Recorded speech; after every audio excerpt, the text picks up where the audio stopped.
Hello மக்களே, welcome back to our channel. இன்னைக்கு நம்ம Harry Potter and the philosopher stone புக்கில் chapter 8 the potion master part 2 பார்க்கலாம். Let's get started.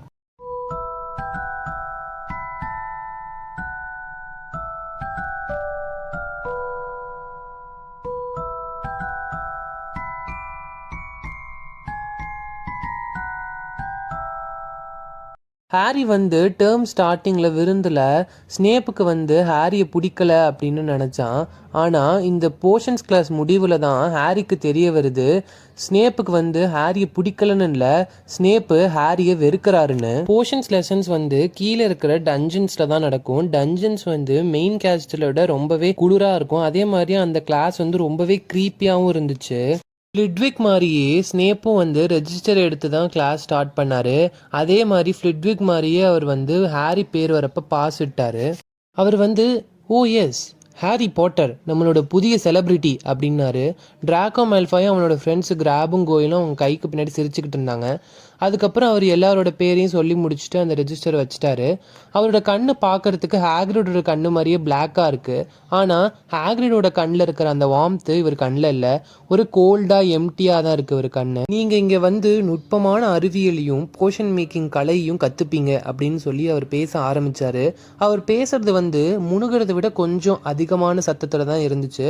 ஆனால் எல்லாருக்குமே அவர் பேசினது கேட்டுச்சு. ஏன்னா ப்ரொஃபஸர் மெகானகல் மாதிரியே இவருக்கும் எதுவுமே பண்ணாமல் கிளாஸை சைலண்ட்டாக வச்சுக்கிறதுக்கான பவர் இருந்துச்சு. எப்படி நம்ம ஸ்கூல்லலாம் இப்போ சவுண்டு போட்டாங்க அப்படின்னா டீச்சர்ஸ் அமைதியாருங்கன்னு சொல்லுவாங்க. ஆனால் சில டீச்சர்ஸ் மட்டும் நம்ம பார்த்தோன்னே அமைதியாகிடுவோம். அந்த மாதிரி தான் ப்ரொஃபஸர் மெகானகலும் ஸ்னேப்பும். அவங்க எந்த எஃபர்ட்டுமே போடாமல் கிளாஸ் சைலண்ட்டாகவே வச்சுருப்பாங்க. இங்கே வாண்டை யூஸ் பண்ணுறதுக்கு வேலையே ரொம்ப கம்மியாக தான் இருக்கும். அதனால் நீங்கள் இதெல்லாம் ஒரு மேஜிக்கான்னு நினைப்பீங்க. இந்த கால்ட்ரனோட பியூட்டியெல்லாம் நீங்கள் புரிஞ்சுப்பீங்க அப்படின்னு நான் நினைக்கல. நீங்கள் இந்த லிக்விடோட பவர்லாம் எந்த அளவுக்கு இருக்குன்னா, நீங்கள் ஒரு மனுஷன் மேலே நீங்கள் போட்டிங்க அப்படின்னா அவங்க வெயின்ஸ்குள்ளே போயிடுச்சுன்னா அவங்களோட மண்டையவே மயக்கிடும், அவங்க மைண்டையே மயக்கிடும். அதுக்கப்புறம் அவங்களோட சென்ஸ் எல்லாம் சிக்க வச்சிரும். நான் உங்களுக்கு எப்படி பாட்டில் ஃபேம், ப்ரூ க்ளோரி, ஸ்டாப் இதெல்லாம் பண்ணுறேன்னு சொல்லி தருவேன். நீங்கள் நான் யூஸ்வலாக நடத்துகிற முட்டாள்களாக இல்லாமல் இருந்தா அப்படின்னு சொன்னார். அவரோட லிட்டில் ஸ்பீச் முடிஞ்சதுக்கு அப்புறமா அந்த ரூம் இன்னுமே சைலண்ட் ஆச்சு. ஹாரியும் ரானும் ஒருத்தர் பார்த்து புருவத்தை உயர்த்திக்கிட்டாங்க. ஹெர்மோயினி கிரேஞ்சர் அவளோட சீட்டோட எட்ஜில் உட்காந்துட்டு அப்படியே அவளை முட்டாள் இல்லைன்னு ப்ரூவ் பண்ணுன்ற மாதிரியே உட்காந்துருந்தா. பாட்டர் அப்படின்னு ஸ்னேப் திடீர்னு கூப்பிட்டாரு. அஸ்போடலோட அரைக்கப்பட்ட வேர்களை நான் வேர்ம்வுட் இன்ஃப்யூஷனோட சேர்த்தா எனக்கு என்ன கிடைக்கும் அப்படின்னு கேட்டார். என்னது, என்ன பவுட்ரு, என்ன இன்ஃப்யூஷன் அப்படின்னு ஹாரி கன்ஃபியூஸ் ஆனா. ஹெர்மோனி எனக்கு தெரியுன்ற மாதிரி கையை தூக்குனா. Harry I don't know sir அப்படின்னு சொன்னான். உடனே ஸ்னேப் ஃபேம் மட்டுமே எல்லாமே இல்லை அப்படின்னு சொன்னார். திருப்பி ட்ரை பண்ணலாம் பாட்டர், நான் இப்போ உன்கிட்ட பெசோரை கண்டுபிடிக்க சொன்னால் நீ எங்கே போய் தேடுவ அப்படின்னு கேட்டார். ஹெர்மோனி உடனே கையை தூக்குனா. அவன் மேல்ஃபாயும் கிராப் கோயிலையும் பார்க்கக்கூடாது அப்படின்னு சொல்லி இருந்தான். ஏன்னா அவங்க சிரிச்சிட்டு இருந்தாங்க. இங்கே வரத்துக்கு முன்னாடி புக்கெல்லாம் நீ திறந்து பார்க்கலன்னு நினைக்கிறேன் பாட்டர் அப்படின்னு சொன்னார். ஹாரி ஸ்னேப்போட அந்த கோல்டு ஐஸையே பார்க்கணும் அப்படின்னு சொல்லி ஃபோக்கஸ் பண்ணி பார்த்துட்டு இருந்தான். ஹாரி அந்த புக்கெல்லாம் திறந்து தான் பார்த்தான் டஸ்லிஸ் வீட்டில் இருக்கிறப்ப. பட் ஸ்னேப் அந்த 1000 மேஜிக்கல் ஹெர்ப்ஸையும் ஃபங்கியையும் இவன் மனப்பாடம் பண்ணியிருக்கணும் அப்படின்னு நினைக்கிறாரு போல். ஸ்னேப் இப்போயும் ஹெர்மோயினோட தூக்கிட்டு இருக்க கையை இக்னோர் பண்ணிட்டாரு. அதுக்கப்புறம் ஹாரிட்ட போட்டர், மோங்ஷுட்டுக்கும் வோல்ஸ்பேனுக்கும் என்ன டிஃப்ரென்ஸ் அப்படின்னு கேட்டார். இப்போ ஹெர்மோயின் எந்திரிச்சிட்டே நின்றுட்டா. அவளோட கை சீலிங் அளவு தொடுற அளவுக்கு நீட்டிகிட்டு இருந்துச்சு. எனக்கு தெரியாது சார் அப்படின்னு ஹாரி சொன்னான். ஹெர்மோயினுக்கு தெரியும், நீங்கள் வேணால் அவள்கிட்ட கேட்டு பாருங்க அப்படின்னு சொன்னான். அங்கே இருக்க கொஞ்சம் பேர் சிரித்தாங்க. அதுக்கப்புறம் ஸ்னேப் ஹெர்மோயினி உட்கார சொன்னார். For your information Potter, asphodel and wormwood sleeping potions தயாரிக்கிறதுக்கு பயன்படும். அதுக்கப்புறம் பேசார் ஒரு கல், அது கோட்டோட வயிற்றுலேருந்து எடுக்கப்படும். இது நிறைய போர்ஷன்ஸ்லேருந்து உன்னைய காப்பாற்றும். அப்புறம் மாங்ஷுடும் ஒல்ஸ்பேனும் ஒரே பிளான்ட் தான் அப்படின்னாரு. இதெல்லாம் நீங்கள் நோட் பண்ணிக்கோங்க அப்படின்னாரு. உடனே எல்லோரும் குல் இதெல்லாம் எடுத்துகிட்டு நோட் பண்ணிகிட்டே இருந்தாங்க. குல்லில் இவங்க எழுதிட்டு இருக்கிற அந்த சத்தம் கேட்டுட்டு இருக்கும்போதே ஸ்னேப் சொன்னார், நான் ஒரு பாயிண்ட் எடுக்கிறேன் கிரிஃபண்டோர்லேருந்து, நீ பண்ணதுக்காக பாட்டர் அப்படின்னு சொன்னார். அதுக்கப்புறமா ஸ்னேப் எல்லாரையும் பேராக பிரித்து விட்டு ஒரு சிம்பிள் போர்ஷன்ஸ் பண்ண சொன்னார். அவர் வந்து அவரோட அந்த பிளாக் க்ளோக்கை போட்டுட்டு அங்கிட்டும் இங்கிட்டும் நடந்துட்டு இருந்தார்.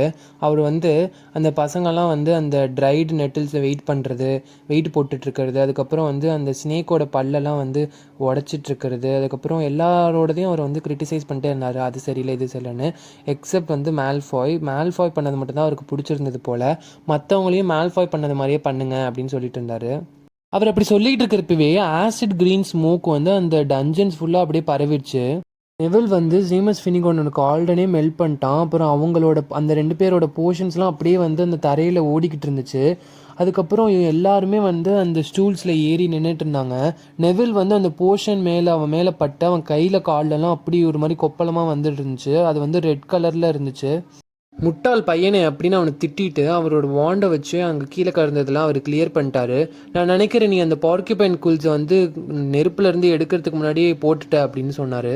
அவனுக்கு வந்து கட்டியெல்லாம் மூக்கு வரைக்கும் வந்து மூக்கில் வந்து அது அப்படியே வெடிச்சது. அதை பார்த்துட்டு ஸ்னேப் வந்து அவனை ஹாஸ்பிட்டல் இங்கே கூட்டி போங்க அப்படின்னு சீமஸ்ட்டர் சொன்னார். அதுக்கப்புறம் ஸ்னேப்பு நெவில் டேபிளுக்கு பக்கத்தில் ஒர்க் பண்ணிட்டு இருந்த ஹாரி ரான் டேபிளுக்கு போனார். நீ எதுக்கு அவன்கிட்ட அதை ஆட் பண்ணக்கூடாதுன்னு சொல்லலை? நீ நினச்சியா அவன் தப்பாக பண்ணாதான் உன்னோடது நல்லா இருக்கும் அப்படின்னு? இன்னொரு பாயிண்ட் நான் கிரிஃபண்டோர்லேருந்து எடுக்கிறேன் அப்படின்னு சொன்னார். இது ரொம்ப அன்ஃபேர் அப்படின்னு ஹாரி வந்து அவர் கூட ஆர்கியூ பண்ணுறதுக்கு வாயை திறக்கிறப்ப ரான் வந்து அவனுக்கு பின்னாடி உதச்சி அப்படியே இழுத்துட்டான். நான் கேள்விப்பட்டிருக்கேன், ஸ்னேப்போட கிளாஸில் எப்போவுமே அவர் இப்படி தான் பண்ணுவார் அப்படின்னு சொன்னான். 1 மணி நேரம் கழித்து அவங்க டஞ்சன்ஸோட படிக்கட்டிலேருந்து வெளியே போயிட்டு இருக்கும்போது ஹாரி வந்து ரொம்ப சோகமாக இருந்தான். ஏன்னா அவனோட முதல் வாரத்திலேயே கிரிஃபண்டோர்கிட்ட இருந்து 2 பாயிண்ட்ஸ் வந்து பறி போயிடுச்சு. அவன் வந்து யோசிச்சுட்டு இருந்தான், ஏன் ஸ்னேப் வந்து இவனை இவ்வளோ வெறுக்கிறாருன்னு. 2:55க்கு ஹாரியும் ரானும் அந்த கேசல்லேருந்து வெளியே வந்து ஹாக்ரிட் தங்கியிருக்க ஒரு சின்ன உட்டன் ஹவுஸ்க்கு போனாங்க. அந்த வந்து ஃபர்பிடன் ஃபாரஸ்ட்டோட எட்ஜில் இருக்குது. அங்கே அவங்க போகிறப்போ அவங்க பேர் ஆஃப் கேலோஷஸ் வந்து வெளியே இருக்கிறத பார்த்தாங்க. வீட்டுக்கு வெளியே கேலோஷஸ்னால் ரப்பரில் இருக்க ஒரு ஷூ, அது வந்து ஹாக்ரிடோடது. ஹாரி வந்து அந்த கதவை தட்டும்போது ஹாக்ரிடோட வாய்ஸ் கேட்டுச்சு. அதுக்கப்புறம் குறைக்கிற மாதிரி சவுண்டும் கேட்டுச்சு. ஃபேங் பின்னாடி வா அப்படின்ற மாதிரி சொல்லிட்டு இருந்தாரு. ஹாக்ரிட் வந்து கதவை திறந்து அவங்கள வெல்கம் பண்ணார். ஃபேங்கை வந்து பின்னாடி போ அப்படின்னாரு. ஃபேங் வந்து ஹாக்ரிட் வச்சுருக்க ஒரு டாகு. அங்கே வந்து ஒரே ஒரு ரூம் தான் இருந்துச்சு. அதில் வந்து ஹாம்ஸும் பெசன்ஸ்லாம் தொங்கிட்டு இருந்துச்சு சீலிங்கில். அப்புறம் ஒரு காப்பர் கெட்டில் வந்து ஒரு நெருப்பில் வந்து எரிஞ்சிட்டு இருந்துச்சு. அங்கே ஒரு பெட் இருந்துச்சு. அதில் வந்து குவில்ட் வந்து கொஞ்சம் பேட்ச் ஒர்க் பண்ணப்பட்டு இருந்துச்சு. அதுக்கப்புறம் வாங்க உள்ளே வாங்க, make yourself at home அப்படின்னு ஹாக்ரிட் சொல்லி வெல்கம் பண்ணார். அங்கே ஃபேங் அந்த அவங்க டாக் வந்து ரான் கிட்ட போய் அவனோட காதை வந்து நக்கிட்டு இருந்துச்சு. ஹாக்ரிட் வந்து தண்ணியை வந்து ஊற்றிட்டு இருந்தார் டீ பாட்டில். அதுக்கப்புறம் ராக்ஸ் கேக்லாம் வச்சுட்டு இருந்தார். அதாவது கல் மாதிரி இருக்கிற கேக்கை வந்து பிளேட்டில் வச்சுட்டு இருந்தார். அப்போ வந்து ஹாரி சொன்னால் இதுதான் ரான் அப்படின்னு. இன்னொரு வீஸ்லியா அப்படின்னு ஹாக்ரிட் கேட்டார். நான் வந்து வீஸ்லி ட்வின்ஸ் இருக்காங்க இல்லையா, அவங்கள வந்து துரத்துறதுலேயே அந்த ஃபாரஸ்ட்லேருந்து துரத்துறதுலேயே என்னோட பாதி வாழ்க்கையை வந்து ஸ்பெண்ட் பண்ணேன் அப்படின்னு சொன்னார். அந்த ராக் கேக் அவர் கொடுத்தார்ல, அது ஆக்சுவலி வந்து ராக் மாதிரி இருக்கிறதுனால தான் ராக் கேக்னு வச்சுருக்காங்க. அது வந்து அவங்க 2 பேரோட டீத் வந்து உடைக்கிற அளவுக்கு ஸ்ட்ராங்காக இருந்துச்சு. ஆனால் ஹாரியும் ரானும் வந்து அது நல்லா இருக்கிற மாதிரி, அது சூப்பராக இருக்க மாதிரியே ப்ரிட்டன் பண்ணிவிட்டு சாப்பிட்டுட்டு இருக்க மாதிரி ஆக்ட் பண்ணாங்க. அவங்க வந்து அப்படியே அந்த ஃபஸ்ட் லெசன்லாம் எப்படி போச்சுன்றதை பற்றி சொல்லிட்டு இருந்தாங்க. ஃபேங் வந்து ஹாரியோட மடியில் வந்து தலையை படுத்துக்கிட்டு ரெஸ்ட் எடுத்துகிட்டு இருந்துச்சு.